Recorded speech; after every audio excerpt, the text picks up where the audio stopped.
बग्गा साहब, good morning, बहुत बहुत स्वागत है आपका। फाइनली मार पीट के ट्रम्प साहब ने लगता है युद्ध विराम करवा ही दिया। क्योंकि कल जिस तरह से मतलब ईरान इजराइल एक दूसरे पे घुर्रा रहे थे और बाजार भी एक बार जोर से गिर गया कि युद्ध विराम वाकई में हुआ या नहीं। अब जिस तरह के ट्रम्प साहब के स्टेटमेंट है, क्या मान लें सर कि युद्ध विराम पक्का हो गया है और फाइनली युद्ध का अंत भी हो जाएगा, या थोड़ी जल्दबाजी है अभी भी?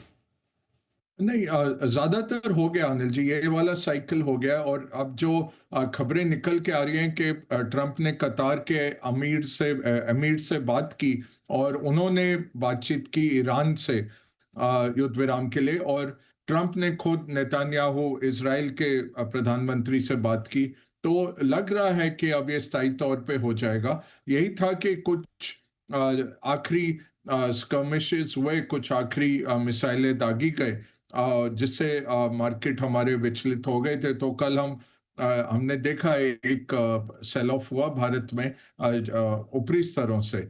आज लग रहा है कि ये अब स्थायी हो गया है। कल अमेरिकन मार्केट ने बहुत अच्छा किया। आज जो अमेरिकन फ्यूचर्स थोड़े दबाव में थे या ज्यादा नहीं उछल रहे थे, उसका कारण अब यह है कि फोकस वापस आ गया इकोनॉमिक मुद्दों पर। टैरिफ जो जुलाई 9 की डेडलाइन है, टैरिफ पे आ गया है फोकस, रेट कट्स पे आ गया है, पावल ने कल जो कहा उस पे फोकस है। और तीसरा, अर्निंग सीजन की तरफ फोकस वापस आ जाएगा। जियोपॉलिटिकल रिस्क कम हो गया। और आप देख लीजिए विक्स जो है, जितने वॉलेटिलिटी इंडेक्स हैं स्टॉक स्टॉक मार्केट्स के दुनिया भर में, वो सब नीचे आए हैं। तो वॉलेटिलिटी कम हुई है, जियोपॉलिटिकल रिस्क निकला है बाजार से जरूर।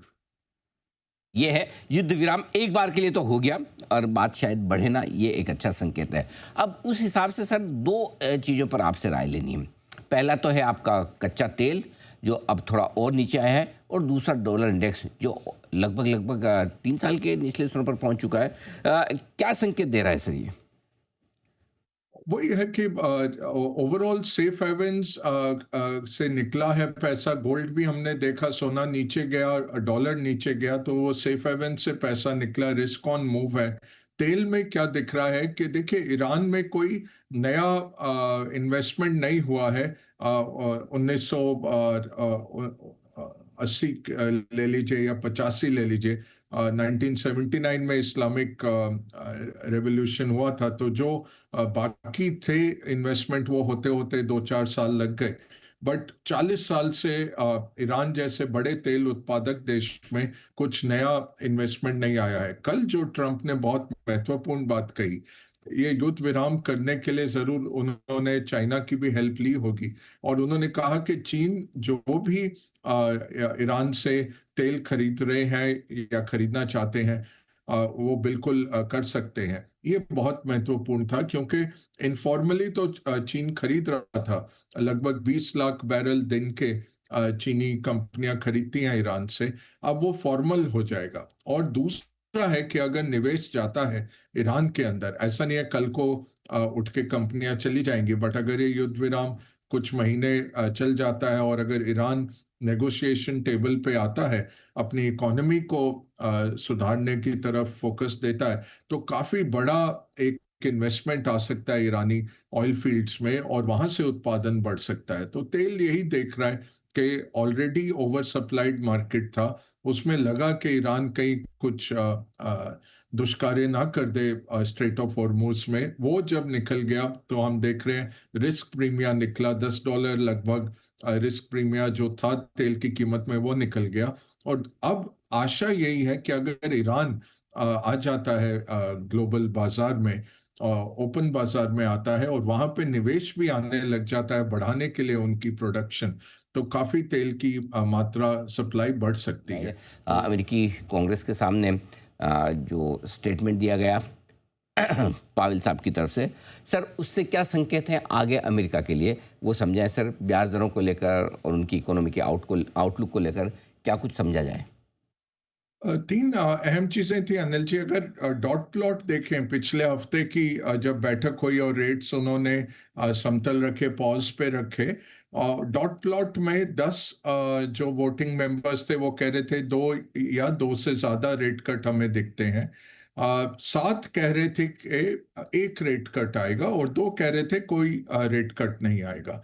तो ओवरऑल तब से सिचुएशन में क्या तब्दीली हुई कि दो अहम सीनियर मेंबर्स जो गवर्नर लेवल के मेंबर्स हैं, मिशेल बोमैन और साथ में क्रिस वॉलर, इन्होंने कहा कि जुलाई तक रेट कट करने की हमें गुंजाइश दिख रही है। कल पॉवेल ने अपनी स्पीच में वही दोहराया जो एक हफ्ते पहले इन्होंने कहा था, इकोनॉमी बुलंद है, हमारी पॉलिसी रिस्ट्रिक्टिव है, न्यूट्रल लाने के लिए दो रेट कट करने पड़ेंगे, बट अभी लेबर मार्केट तंदुरुस्त है, इकोनॉमी अच्छी सुदृढ़ है, तो हमें देखता नहीं कोई रीजन सितंबर से पहले रेट कट करने का। उनसे ये भी पूछा गया जिस तरह से आपके ऊपर पॉलिटिकल हमले हो रहे हैं, उससे क्या आप में कुछ चेंज आप लाएंगे पॉलिसी में? तो वो बोले हमें अपना काम करना है और हम अपना काम करते रहेंगे। इसके बाद अनिल जी पांच और वक्ताओं के बयान आए, तो कल फेड स्पीक काफी मजबूत था। पांच गवर्नर्स या फेड के हेड्स, रीजनल फेड्स के हेड नील कशकारी से लेकर ऑस्टिन गुल्सबी तक, सब ने यही कहा कि अभी रेट कट करने की हमें गुंजाइश नहीं दिखती। तो 29 और 30 जुलाई को जो फेड की बैठक है, वहां अब लगभग 25% का प्रोबेबिलिटी है रेट कट आने का, जो आप कह सकते हैं काफी कम है।